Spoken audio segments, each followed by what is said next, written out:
बीजापुर में एक बार फिर सियासी और प्रशासनिक हलचल तेज हो गई है। रहित भारतीय पक्ष ने जिला प्रशासन के खिलाफ गंभीर आरोप लगाते हुए डिप्टी कमिश्नर को एक आधिकारिक शिकायत सौंपी है। पार्टी के नेताओं का आरोप है कि सरकारी योजनाओं के इम्प्लीमेंटेशन में कई तरह की अनियमितताएं और भ्रष्टाचार हो रहा है, जिससे आम जनता को मिलने वाली सुविधाएं प्रभावित हो रही हैं। इस शिकायत में कई महत्वपूर्ण मुद्दों को उठाया गया है और संबंधित अधिकारियों के खिलाफ जांच कर कड़ी कार्रवाई की मांग की गई है। रहित भारतीय पक्ष का कहना है कि जनता के हितों को नजरअंदाज किया जा रहा है और सरकारी तंत्र में जवाबदेही की कमी नजर आ रही है। अब सबकी नजरें जिला प्रशासन पर टिकी हुई हैं। क्या इन आरोपों की जांच होगी? क्या दोषियों पर कार्रवाई होगी या फिर ये शिकायत भी फाइलों में दब कर रह जाएंगी? बीजापुर की सियासत और प्रशासन से जुड़ी बड़ी खबर पर हमारी नजर बनी हुई है। आप इस मामले में क्या कहना चाहते हैं, कमेंट करके जरूर बताएं। बीजापुर से रिपोर्टर साहिबलाल हिप्परगी की एक खास रिपोर्ट। ಜಿಲ್ಲಾಧಿಕಾರಿಗಳ ಮುಖಾಂತರ ಮಾನ್ಯ ಮುಖ್ಯಮಂತ್ರಿಗಳಿಗೆ ಏನಪ್ಪ ಒಂದು ಸಾರ್ವಜನಿಕರಿಗೆ ವಿದ್ಯುತ್ ಸಂಪರ್ಕ ಕೊಡ್ರಿ ತೆಗೆಸಿಂದ ನಾವು ರ್ಯಾಲಿ ಮುಖಾಂತರ ಬಂದು ಜಿಲ್ಲಾಧಿಕಾರಿಗಳು ಕೊಡಾಕತ್ತೀವಿ। ಅದಕ್ಕೆ ನಾನು ಹೇಳಕ್ಕೆ ಇಷ್ಟಪಡೋದು ಇಷ್ಟೇ, ಸಾರ್ವಜನಿಕರಿಗೆ ಏನಪ್ಪ ವಿದ್ಯುತ್ ಸಂಪರ್ಕ ಇದೆ, ವಿದ್ಯುತ್ ಸಂಪರ್ಕ ಒಂದು ಆಧಾರ್ ಕಾರ್ಡ್ ಕೊಡಬೇಕು, ಆಮೇಲೆ ಪ್ರೂಫ್ ಆಫ್ ಓನರ್ಶಿಪ್ ಏನು ಜಾಗ ಖರೀದಿ ಪತ್ರ ಇರ್ತೈತಿ ಅದ್ರ ಒಂದು ಕಾಪಿ ಕೊಟ್ಟರೆ ಕರೆಂಟ್ ಕೊಡ್ಬೇಕಂತ ನಾ ಕರ್ನಾಟಕ ಸರ್ಕಾರಕ್ಕೆ ಆಗ್ರಹ ಮಾಡ್ತೀವಿ। ಈಗಾಗಲೇ ಒಂದು 2 ರೀತಿಯಿಂದ ಕೊಡಕ್ಕೆ ಚಾಲು ಮಾಡಿದ್ದಾರೆ। 1200 ಸ್ಕ್ವೇರ್ ಫೀಟು, ಆಮೇಲೆ 2400 ಸ್ಕ್ವೇರ್ ಫೀಟ್ ಕೊಡಕತ್ತಾರೆ।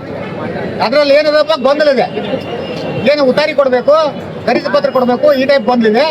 ಬಕ್ಷೀಸ್ ಪತ್ರಗಳ ಸಂಖ್ಯೆ ಕರೆಂಟ್ ಕೊಡ್ಬೇಕಂತ ನಾನು ಆಗ್ರಹ ಮಾಡ್ತೀನಿ ಮುಖ್ಯಮಂತ್ರಿಗಳು। ಸರ್ ಬಡವ್ರು ಏನು ಮಾಡ್ಬೇಕು? 1200 ಸ್ಕ್ವೇರ್ ಫೀಟ್ 2400 ಸ್ಕ್ವೇರ್ ಫೀಟ್ ಅಂತಂದ್ರಿ ಸರ್, ಕಡು ಬಡವ ಏನು ಮಾಡ್ತಾವ, ಒಂದು ರೂಮಿನ ಜಾಗ ತಗೊಂಡಿರ್ತಾನವ, ಅಂತವ್ ಏನು ಮಾಡಕ್ ಸಾಧ್ಯ ಐತಿ? ಈಗ ಅದೇ ಹೋರಾಟ ಅದಕ್ಕೆ ನಾವು ಮಾಡಕತ್ತಿದ್ದೀವಿ। ಸರ್ಕಾರದ ಮೇಲೆ ಒತ್ತಡ ಯಾಕೆ ತರಾಕತ್ತೀವಪ್ಪ ಅಂತಂದ್ರೆ, ಏನ ಒಂದು ಬಡ ಜನರ ಒಂದು ಕಷ್ಟ ಸುಖಗಳು ಏನು ಎಸಿ ಕಾರ್ಯ ಕುತ್ಕೊಂಡು ಅಡ್ಡಿರ್ತಾರ, ಅಲ್ಲಿ ವಿಧಾನಸೌಧದಾಗ ಎಸಿ ರೂಮ್ನಾಗ ಕುತ್ಕೊಂಡು ಅಡ್ಡಿರ್ತಾರ, ಅವ್ರಿಗೆ ಗೊತ್ತಾಗೋದಿಲ್ಲ।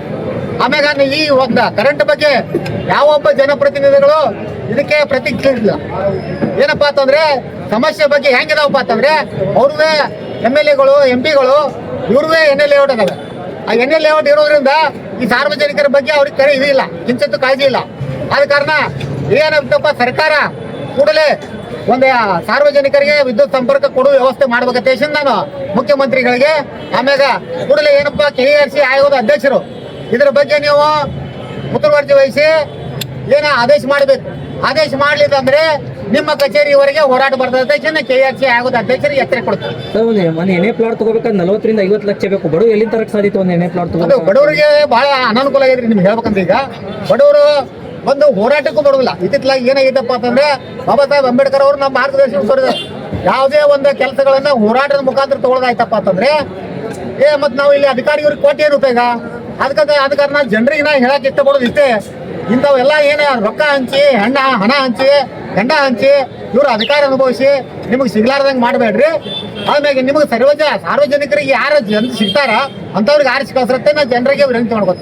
ಸರ್ ಮುಂದಿನ ದಿನಮಾನಗಳಲ್ಲಿ ಗುಂಟಾ ಪ್ಲಾಟ್ಗಳಿಗೆ ಮೀಟರ್ ಕೊಡ್ಲಿಕ್ಕೆ ಮುಂದಿನ ಹೋರಾಟ ಯಾವ ರೀತಿ ಇರ್ತದೆ? ಇಲ್ಲ, ಮುಂದಿನ ಹೋರಾಟ ಅಂದ್ರೆ ಭಾಳ ಇದು ಇರ್ತಾರೆ, ಭಾಳ ಗಂಭೀರತೆ ಇರ್ತದೆ। ನಿಮ್ಗೆ ಹೇಳ್ಬೇಕಂದ್ರೆ ರೂಪರೇಷೆ ಹೆಂಗಾಗಿತ್ತಪ್ಪ ಅಂತಂದ್ರೆ, ಒಂದು ಹೆಸ್ಕಾಂ ಕಚೇರಿಗಳನ್ನ ಬೀಗ ಹಾಕ್ಬೇಕಾಗತ್ತೆ। ನಿಮ್ಗೆ ಹೇಳ್ಬೇಕಂದ್ರೆ ನೀವು ಎದಕ್ ಬೇಕು, ಕರೆಂಟೇ ಕೊಡೋದಿಲ್ಲ ಅಂತಂದ್ರೆ ನೀವು ಎದಕ್ ಬೇಕು? ಈಗ ಹಿಂಗಾಗಿ ಏನ್ ಮಾಡೈತಪ್ಪ ಅಂತಂದ್ರೆ, ಈ ವಿದ್ಯುತ್ ಕಂಪನಿಗಳನ್ನ ಪ್ರೈವೇಟೈಸೇಷನ್ ಕೊಡಕತ್ತಾರೆ। ಯಾಕಪ್ಪ ಅಂತಂದ್ರೆ ಅವ್ರಿಗೆ ರೊಕ್ಕ ಬರ್ತಾ ಇಲ್ಲ। ಈಗ ಸಾರ್ವಜನಿಕರಿಗೆ ವಿದ್ಯುತ್ ಸಂಪರ್ಕ ಕೊಟ್ರಪ್ಪ ಅಂದ್ರೆ ಅವ್ರಿಗೆ ಡಿಪಾಸಿಟ್ ಬರ್ತದೆ, ಬಿಲ್ಲು ಬರ್ತದೆ, ಇದರಿಂದ ಕಂಪನಿಗಳು ಪ್ರಾಫಿಟ್ ಬರ್ತಾವೆ। ಆಮ್ಯಾಗ ಸಾರ್ವಜನಿಕರು ಕರೆಂಟ್ ಕೊಡ್ಲಿಕ್ಕಪ್ಪ ಅಂತಂದ್ರೆ ಒಂದು ಕಳ್ಳತನ ಮಾಡೋದು ಸಹ ಇದು ನಿಮ್ಗೆ ಹೇಳ್ಬೇಕಂತೆ, ಆ ಕಳ್ಳತನ ಮಾಡಬಾರ್ದು ಅಂದ್ರೆ ಕರೆಂಟ್ ಕೊಡ್ಬೇಕು। ಸರ್ ಇದು ಸರ್ ಎಷ್ಟೋ ಜನ ಕ್ಲಾಸ್ 1 ಕಾಂಟ್ರಾಕ್ಟರ್ಗಳು ಆಯ್ತು ಸರ್, KB ಕಾಂಟ್ರಾಕ್ಟ್ ಕೊಡ್ತೀರಿ, ಅವ್ರ ಜೀವನ ಸುರಿಕೆ ಆಯ್ತು, ಅಧೋಗತಿಗೆ ಬಂದದ, ಇದಕ್ಕೆ ಬಗ್ಗೆ ಏನು ಹೇಳ್ತೀರಿ ಸರ್? ಈಗ ಅದೇ ಸರ್ ನಿಮ್ಗೆ ಹೇಳ್ಬೇಕಂದ್ರೆ ಮೊನ್ನೆ ನಾವು ಹೋರಾಟ ಮಾಡಿದ್ದೇವೆ। ಈಗೇನು ಕಾಂಟ್ರಾಕ್ಟರ್ ಒಂದು ಏನು ಸಿವಿಲ್ ಗುತ್ತಿಗೆದಾರ ಹೆಂಗಾಗಿತ್ತು, ಈ ದಿವಸ ಇಲೆಕ್ಟ್ರಿಕಲ್ ಗುತ್ತಿಗೆದಾರ ಬಗ್ಗೆ ಆ ಪರಿಸ್ಥಿತಿ ಬಂದಿದ್ದಿಲ್ಲ, ಇನ್ನು ಮುಂದೆ ಬರ್ತಾ ಇತ್ತು। ಈಗ ಏನಂತ ಒಂದು ಸ್ವಲ್ಪ ಅಚಾನಕ ನಮ್ಮ ಹೋರಾಟಗಳಿಂದ ಒಂದು ಸ್ವಲ್ಪ ಸ್ಟಾರ್ಟ್ ಆಗಿದೆ ಗಾಡಿಗಳು। ಈಗ ನಮ್ಮ ಹಲವಾರು ಗುತ್ತಿಗೆದಾರರು ಹೇಳ್ತಿದ್ದಾರೆ, ನಿಮ್ಗೆ ಹೇಳ್ಬೇಕಂದ್ರೆ ಇನ್ನು ನಮ್ಮ ಪರಿಸ್ಥಿತಿ ಹೆಂಗ್ ಬರ್ತಿತ್ತಪ್ಪ ಅಂದ್ರೆ ಆಟೋ ಹೊಡೋ ಪರಿಸ್ಥಿತಿ ಬರ್ತಿದೆ। ಆಟೋ ಅದ್ರಸಕ್ಕೆ ಅದು ಏನೋ ಮೂಲಭೂತ ಸೌಕರ್ಯ ನಮ್ದೇನೈತೆ, ನಮ್ಮ ದಂಧೆನೇ ಐತಿ, ಬಟ್ ಆದ್ರೆ ಆ ಪರಿಸ್ಥಿತಿ ಬಿಟ್ಕೊಂಡು ಈ ಕಡೆ ಬರ್ತಿತ್ತು। ಆಗ ಈಗೇನೈತಪ್ಪ ಅಂತಂದ್ರೆ ಒಂದು ಸ್ಟಾರ್ಟ್ ಆಗಿದೆ, ಒಂದು ಸಾಮಾನ್ಯ ಜನರು ಒಂದು ಏನಪ್ಪ ಕರೆಂಟ್ ತಗೊಳ್ಳೋ ವ್ಯವಸ್ಥೆ ಆಗಿದೆ ಅಂತ ಹೇಳ್ತೀನಿ ಸರ್। ಮುಖ್ಯಮಂತ್ರಿ ಆದೇಶ ಮಾಡಿದಷ್ಟಕ್ಕೆ ಯಾಕೆ ಇವ್ರು ಕೊಡ್ತಾ ಇಲ್ಲ? ಈ ಮುಖ್ಯಮಂತ್ರಿ ಆದೇಶ ಮಾಡಿರೋಂಥವ್ರು ಹೆಂಗೈತ್ರಿ, ಅಧಿಕಾರಿಗಳ ಮ್ಯಾಗ ಇದು ಇಲ್ಲ। ಏನಪ್ಪಾ ಅಂತಂದ್ರೆ ಎಕ್ಸಿಕ್ಯೂಟಿವ್ MD ಹೇಳ್ತಾರೆ, ಚೀಫ್ ಇಂಜಿನಿಯರ್ ಕೇಳಲ್ಲ, ಚೀಫ್ ಇಂಜಿನಿಯರ್ ಹೇಳ್ತಾನ SC ಕೇಳಲ್ಲ, SC ಹೇಳ್ತಾನ E ಕೇಳಲ್ಲ, E ಹೇಳ್ತಾನ AWB ಕೇಳಲ್ಲ। ಆ AWಗಳು ಬಿಟ್ಟರೆ ಅಂದ್ರೆ ಸೆಕ್ಷನ್ ಹತ್ತಿರ ಹೋದ್ರೆ ಅವ್ರದೊಂದು ಕಾನೂನು ಬೇರೆ. ಅಂದ್ರೆ ಅಧಿಕಾರಿಗಳಿಗೆ ಸರ್ಕಾರದ ಮಾತಿನ ಕವಡೆ ಕಾಶಿ ಕಿಮ್ಮತ್ತಿಲ್ಲ ಅಂತ ಕಿಮ್ಮತ್ತಿಲ್ಲ ಆಮೇಲೆ ಇನ್ನು ಜನಪ್ರತಿನಿಧಿಗಳಂದ್ರು ಅದನ್ನ ಕೇಳಕ್ಕೆ ಅವರು ಇದಿಲ್ಲ. ಜನಪ್ರತಿನಿಧಿಗಳು ಯಾಕೆ ಕೇಳ್ತಾರೆ? ಅವರೇ ಪ್ಲಾಟ್ ಹಾಕ್ಯಾರ ದುನಿಯಾದು. ಅದೇ ಅಲ್ರಿ, ನಿಮ್ಗ ಉಸ್ತುವಾರಿ ಸಚಿವರು ಅಂದ್ರು ಪೂರ್ತಿ ಇದು ಹೇಳ್ಬಿಟ್ಟಾರೆ. ಯಾಕಂದ್ರೆ ಮೊನ್ನೆ JDP ಮೀಟಿಂಗ್ದಾಗ ಹೇಳಿದಾರೆ ಅವ್ರೆ, ಏನಪ್ಪಾ ಗುಂಟ ಪ್ಲಾಟ್ಗಳು ಕೊಡ್ಬೇಡ್ರಿ.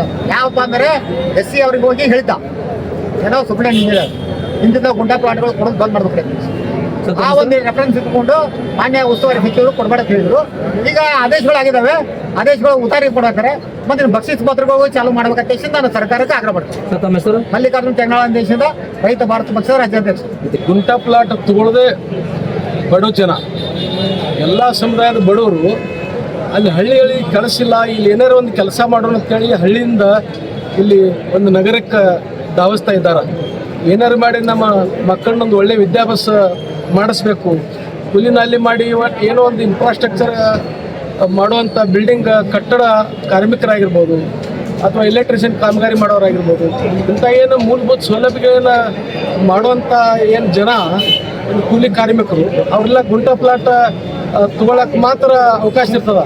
ಏನೇ ಪ್ಲಾಟ್ ತೊಗೋಬೇಕಾದ್ರೆ 30-40 ಲಕ್ಷ ರೂಪಾಯಿ ಬೇಕೀಗ ಏನೇ ಪ್ಲಾಟ್ ತೊಗೋಬೇಕಾದ್ರೆ. ಅಂಥವ್ರೆಲ್ಲ ಬಡವರೆಲ್ಲ ಏನು ಮಾಡಬೇಕು? ಅದಕ್ಕೆ ಗುಂಟ ಪ್ಲಾಟ್ ತೊಗೊಂಡಿರ್ತಾರೆ.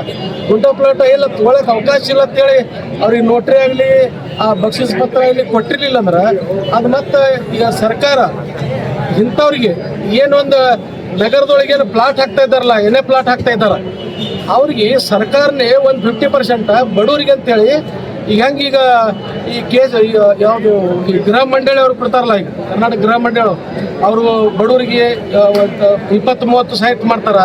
ಹಂಗೆ ಈ ಖಾಸಗಿ ವಲಯದೊಳಗೇನೆ ಬಡಾವಣೆ ಹಾಕ್ತಾ ಇದಾರಲ್ಲ ಅವ್ರಿಗೂ ಸರ್ಕಾರ ಒಂದು 50% ಬಡವರಿಗೆ ಅದರಾಗ ಪ್ಲಾಟ್ ಕೊಡುವಂಗ ವ್ಯವಸ್ಥೆ ಮಾಡಿಸ್ಬೇಕಲ್ಲ. ಅದ್ರಾಗ 50% ಈ ಪ್ಲಾಟ್ ತಗೊಳ್ಳೋರು, ಒಂದು 50% ಸಬ್ಸಿಡಿ BPL ಫಲಾನುಭವಿ ಇದ್ದವ್ರು ಅಂತ ಪ್ಲಾಟ್ ತೊಗೊಳಕ್ಕೆ ಅವಕಾಶ ಇರ್ತದೆ. ಹಂಗೇನಾದ್ರು ಸರ್ಕಾರ ಕಾಯ್ದೆ ತೆಗೆದ ಬೇಕಾದ್ರೆ ಗುಂಟ ಪ್ಲಾಟ್ಗಳು ಪೂರ ಬಂದ್ ಮಾಡಿಬಿಡ್ಲಿ. ಅವರು ಈ ಗುಂಟ ಪ್ಲಾಟ್ ಏನು ತೊಗೊಂಡಿದ್ದಾರಲ್ಲ ಅವ್ರಿಗೆ ಯಾವುದೇ ಕಾರಣಕ್ಕೆ ಕರೆಂಟ್ ಕೊಡ್ಲೇಬೇಕು ಅವ್ರಿಗೆ. ಯಾಕಂದ್ರೆ ಮನೆ ಕಟ್ಕೊಂಡಾರ, ನೀವು ಕರೆಂಟ್ ಕೊಡ್ಲಿಲ್ಲ ಅಂದ್ರೆ ಅವ್ರು ಹುಕ್ ಹಾಕಿ ಹುಕ್ ಶೆಟ್ ಹೊಡಿತಾರ. ಮತ್ತು ಅವ್ರಿಗೆ ಕರೆಂಟ್ ಇಲ್ಲಾಂದ್ರೆ ಏನು ಮಾಡ್ಬೇಕು? ಕತ್ತಲ ಕೊಡ್ಲಿಕ್ಕಂತೂ ಸಾಧ್ಯ ಇಲ್ಲ. ಅದಕ್ಕೆ ಸರ್ಕಾರ ಏನೈತಿ, ಈಗಾಗಲೇ ಏನು ಗುಂಟ ಪ್ಲಾಟ್ ತೊಗೊಂಡ ಬಕ್ಷಿಸ್ ಪತ್ರ ಮಾಡ್ಕೊಂಡಿರ್ತಾರ ಅಂಥವ್ರಿಗೆ ನೀವು ಕರೆಂಟ್ ಕೊಡೋ ವ್ಯವಸ್ಥೆ ಮಾಡಿರಿ. ಅವ್ರದ್ದೇನು ಬಕ್ಷಿಸ್ ಪತ್ರ ಮತ್ತು ಆಧಾರ್ ಕಾರ್ಡ್ ಅವೆಲ್ಲ ತೊಗೊಂಡು ಅವ್ರಿಗೆ ಕರೆಂಟ್ ಕೊಡೋಕೆ ವ್ಯವಸ್ಥೆ ಮಾಡಬೇಕು.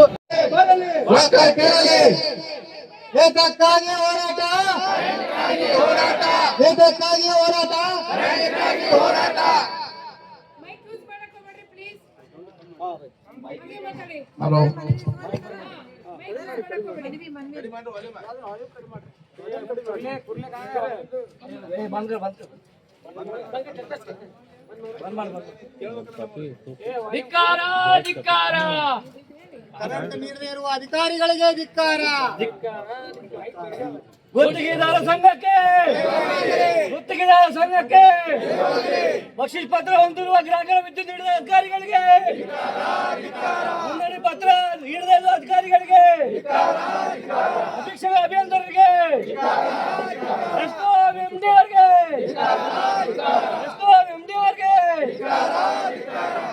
ಯಾತಕ್ಕಾಗಿ ಹೋರಾಟ? ಯಾತಕ್ಕಾಗಿ ಹೋರಾಟ? ಯಾತಕ್ಕಾಗಿ ಹೋರಾಟ?